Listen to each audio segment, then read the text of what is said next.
복음 위에서 삶의 길을 함께 걸어가고 있는 사랑하는 길위의 교회 교우 여러분, 오늘도 주님의 사랑과 은혜가 우리의 삶 모든 곳에 가득 임하기를 축복합니다. 함께 기도하며 묵상을 시작합니다. 사랑의 주님, 주님의 사랑과 은혜를 간절히 구합니다. 오늘 하루를 살아가며 주님의 사랑과 은혜가 없이는 우리가 단 한순간도 살 수 없는 연약한 자들임을 고백합니다. 주님 사랑과 은혜를 얻고자 말씀 앞에 나아가 귀 기울여 묵상하오니 말씀을 통하여서 주님의 뜻을 깨닫게 하시고 주님의 사랑과 그 풍성한 은혜가 심령 깊은 곳에서부터 가득 채워지게 하여 주옵소서. 예수님의 이름으로 기도드립니다. 아멘. 어제 바울이 로마 시민이라는 사실을 알게 된 천부장은 여전히 유대인들이 왜 바울을 고소하는지에 대해서 캐내어 알고 싶어 합니다. 그래서 그의 결박을 풀어주면서 정상적인 법 절차에 따라 사내들인 공회를 소집하죠. 사내들인 공회란 유대 최고 의결 기구로서 대제사장이 공회의 의장이었습니다. 바울은 흥분한 유대 군중이 아닌 공식 기관에서 정식 신문을 받게 된 것이죠.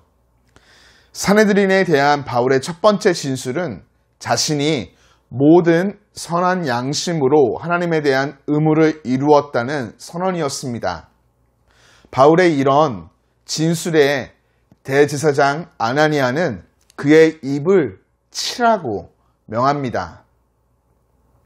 바울은 처음에 그가 누구인지 명확히 알지 못한 채 그를 향해 위선자이며 하나님이 그를 역시 치실 것이라고 명하죠.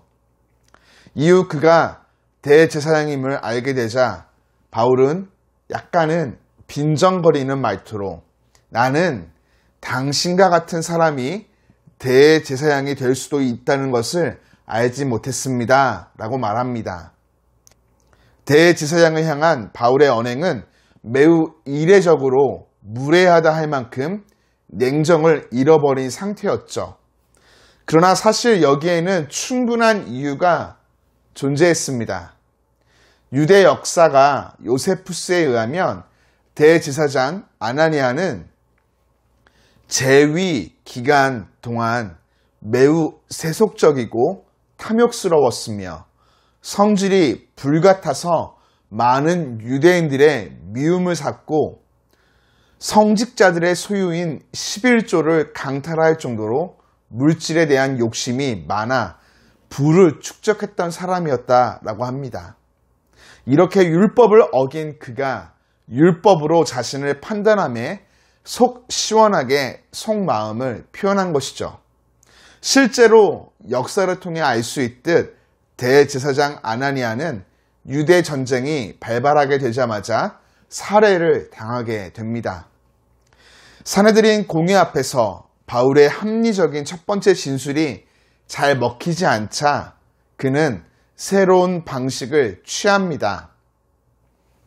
바로 바리새인들과 사두개인들의 부활 논증을 일으키는 것이죠. 사내들인 공회는 사두개인과 바리새인들로 구성되어 있었는데요. 바리새인들은 죽은 자의 부활을 믿었으나 사두개인들은 믿지 않았죠.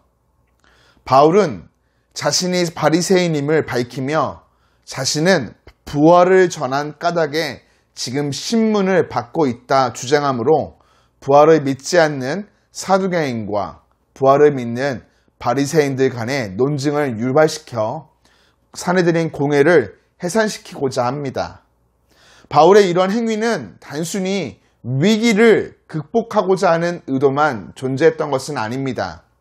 바울이 전하는 복음의 핵심이 바로 부활, 예수님의 부활이었기 때문이죠. 바울은 어떤 상황에서도 복음을 전하려 하였던 것입니다. 바리새인과 사두개인들은 예수님을 죽이는 일이나 예수님을 믿는 자들을 박해하는 일에는 일치된 면을 보였지만 부활에 대한 자신들의 이해관계에서는 철저하게 대립적인 면을 보였고 이내 큰 분쟁을 일으키게 됩니다. 천부장은 이런 상황에서 바울의 몸이 상하게 될까봐 다시금 무리 가운데에서 바울을 영내로 들여보내게 됩니다.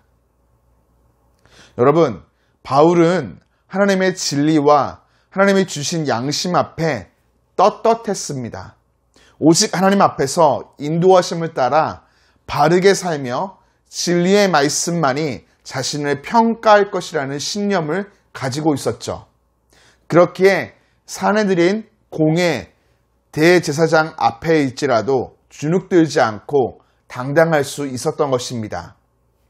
오늘 저와 여러분들의 삶도 이와 같기를 간절히 소망합니다. 세상 권력 앞에 주눅들고 움츠리며 눈치 보는 삶이 아니라 떳떳하고 당당한 크리스천으로서 살아가는 것이죠. 그러기 위해서는 반드시 우리의 삶, 주님이 정하여 주신 진리를 바로 믿고 붙잡으며 삶의 행실이 주님의 선하신 인도를 따라 공의와 정의의 바른 길을 걸어가야만 할 것입니다. 주님 분명 우리가 이러한 삶 살기를 결정할 때 이를 감당할 수 있도록 힘과 지혜를 성령으로 더하여 주실 줄 믿습니다. 오늘도 하나님 앞에서 세상과 사람들 앞에서 부끄럽지 않고 당당하고 떳떳한 크리스찬의 삶을 살아가는 우리 모두가 되어지기를 주님의 이름으로 축복합니다.